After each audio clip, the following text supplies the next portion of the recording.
වාහන ආනයනයට දාලා තියෙන ටැක්ස් එක ගැන දැන් සමහර අය එක කතා කියනවා. ඒ නිසා ඇත්තටම මොකක්ද මේ කියන කතාව කියලා කතා කරන්න හිතුණා. ඔයාලා දන්නව පහුගිය ආණ්ඩුව අපේ රටේ ආර්ථික වර්ධන වේගය ගත්තම ඍණාගයකට පත් කරලා තිබුණේ. එහෙම තිබුණ ලංකාව මේ දැන් තියෙන ආණ්ඩුව ආර්ථික වර්ධන වේගය 105ට වඩා වැඩි මට්ටමකට ගෙනත් තියෙනවා. ඉතින් අපි දන්නවා ආර්ථිකය මේ විදිහට පුළුල් වෙලා එද්දි සිද්ධ වෙන දෙයක් තමයි ආනයන වලට තියෙන ඉල්ලුම වැඩි වෙන එක. අනික් දේ තමයි අවුරුදු ගාණක් තිස්සේ බලය ඉඳගෙන බංකොලොත් කරලා තියෙන මේ ආර්ථිකේ ස්ථාවර කරගෙන ආර්ථික ඉලක්ක එක්ක රජයක් විදිහට ඉස්සරහට යන්න නම් සංචිත ගොඩනගා ගන්න ඕන. ඒ වගේම ආනයන කලින් විදිහටම කරලා ව්‍යාපාර කටයුතු පුළුල් කරන්නත් ඕන. ඉතින් දැන් පිරිසක් සමාජ මතයක් හදන්න try කරනවා ඩොලර් එක වැඩි වෙන්න යනවා ආනයන සීමා කරන්න හදනවා වගේ කතා කියලා. හැබැයි රජය එහෙම කිසිම තීරණයක් අරගෙන නැහැ. ඒත් මේ වගේ කතා එක මිනිස්සු කලබල වෙනවා. ඒ නිසා මාකට් එකේ අර්බුදයක් එනවා. එතකොට ඒක පාලනය කරන්නත් ස්ථායීව තියාගෙන යන්නත් මහ බැංකුවටත් ආණ්ඩුවටත් සමහර තීරණ ගන්න වෙනවා. ඔයාලට මතක ඇති මැද පෙරදිග යුද්ධෙ වෙද්දිම අපේ රටේ තෙල් පොලිම හදන්න කට්ටියක් try කළා. රජය ඒ වෙලාවේ පැහැදිලිව කිව්වා තෙල් සංචිත ප්‍රමාණවත්ව තියෙනවා. හිඟයක් එන්නේ නැතුව කළමනාකරණය කරගන්න පුළුවන් කියලා. හැබැයි සමාජයේ බොරු මතයක් හදලා මිනිස්සු කලබල කරලා පොලිම් හදලා තෙල් ඉල්ලුම දෙගුණ කළා. පස්සේ රජය QR කෝඩ් එක දාලා තෙල් දෙන එක සීමා කළා. ඒක පාලනය කළා. තෙල් ගබඩා කරපු අය අත්අඩංගුවට පවා ගත්තා. ඔයාලට මතක ඇති. ඉතින් අර මන් කලින් කිව්ව තෙල් ප්‍රශ්නේදී වගේ දැනුත් ආනයන තහනම් කරනවා කියන කතා එක්ක මේක වැඩි වෙන්න පුළුවන් නිසා රජය තීරණයක් අරගෙන තියෙනවා.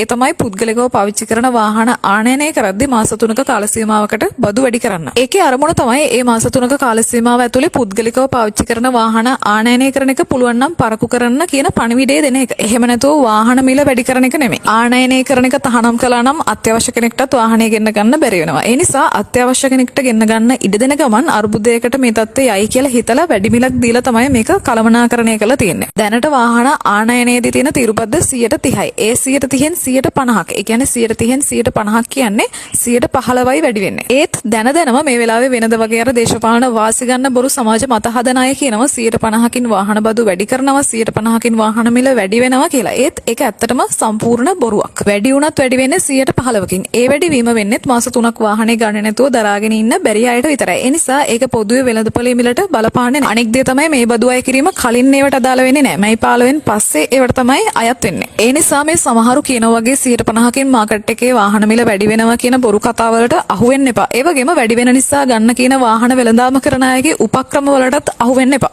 ආනයන වලට පහුගිය මාස දෙකේ ඩොලර් බිලියන 2කට වඩා වැය වෙලා තියෙනවා. රජය තීරණය කරලා තිබුණේ ඩොලර් මිලියන 1.2ක වගේ වාහන ආනයනය කරන්න. ඒත් ඩොලර් මිලියන 2කට වඩා වැඩියෙන් ආනයනය කරලා දිනවා. ඒ කියන්නේ හිතුවටත් වඩා ආනයනය කරලා තිනවා. මේ එක බලපාන අනිත් සිද්ධිය තෙල්. මේ ආනයනය කරනවා වගේම අනිත් පැත්තට තෙල් පාවිච්චි කරන එකත් වැඩි වෙනවා. මොකද මේ වෙලාවේ ලෝක වෙළඳපොලේ තෙල් මිලත් වැඩි වෙලා තියෙන්නේ. ඒ නිසා මේ විදිහට සීමා කරන්න වෙනවා. රනිල් රාජපක්ෂලගේ කාලේ ඩොලර් එක පාලනය කළේ මිනිස්සෙක්ට ගයක් හදාගන්න තියෙන ටයිල් කැටේ විදුලි උපකරණ වගේ දේවල් පවා ආනයනය කරන එක තහනම් කරලා මේ ආණ්ඩුව ඒ තහනම් කිරීම ඉවත් කළා වගේම දැන් කිසිම භාණ්ඩයක් තහනම් කරලා නැහැ. මේ තියෙන තත්ත්ව එක්ක පාලනයක් කරා විතරයි.